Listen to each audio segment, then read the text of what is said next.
Tanya Stevens, hello, how are you? I am okay. I'm fine. I'm very full. I just ate. I'm happy. So is this your first time in Finland? I'm not sure. I know it's my first time at this festival, but it could also be my first time to Finland. I don't remember. I think so. Are you now making a tour in Europe?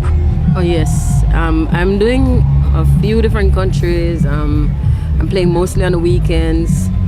Finland is my first stop, and I'll be hitting up all my favorite places, and it's a combination of touring and a little bit of vacation.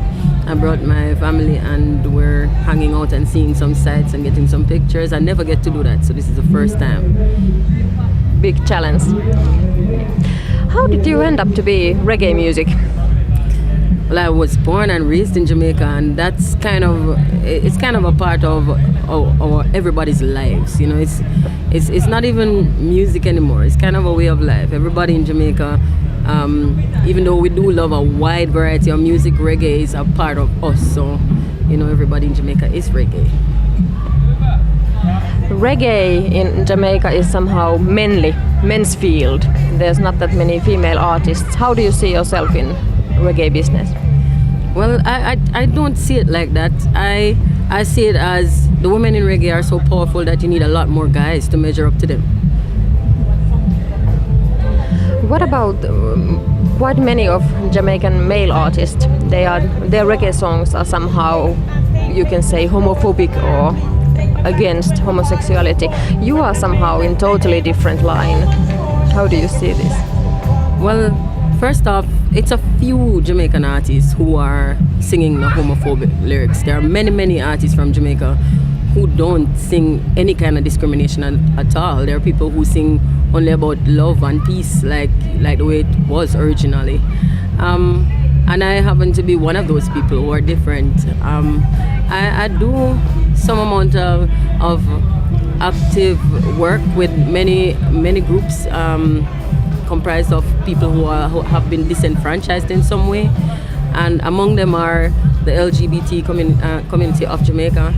And I do that because I feel like I have a responsibility. You know, our society has been so I think callous with the way we have hurt many people, and so I feel like it's necessary that we try to counter that. You know, we have to save our kids. Children are being bullied, children are committing suicide, and that affects us all. It's not a gay issue, it's a human issue, and so as a human I have to get involved. You have been doing music for a long time. Has something changed if you think about your career? I've constantly been changing. I've been growing, you know, and along with my personal growth, you know, it affects everything else. So my music also grows, or my artistry grows with my personal life, and everything that I care about somehow gets into my music, you know. And so when I was younger and I cared about partying, then I made some more party songs, and when I cared about sex, I made more sex songs, and then I grew up, and as soon as I got more responsibilities and I had to plan for a future for my family, and you know, I had to look to see which world I was going to have my daughter grow up in and everybody else around me's children, then I took on different messages, and you know, pretty much just let my music embody everything that I stand for as an individual. So it hasn't really been that music change. I think my perception changed. There are somehow cliches about reggae music. For example, like you a bit mentioned that it's peace and love, and maybe smoking ganja is one of the cliches. Do you want to break those cliches, that those are not true? Reggae is more than that. Well, reggae is everything, like every other genre. You know, you have every kind of person who listens to and who makes reggae, and it's unfortunate that a couple of stereotypes have managed to label us particular things, but reggae is everything. There's Beres Hammond, he's never, you know, done anything unto anyone.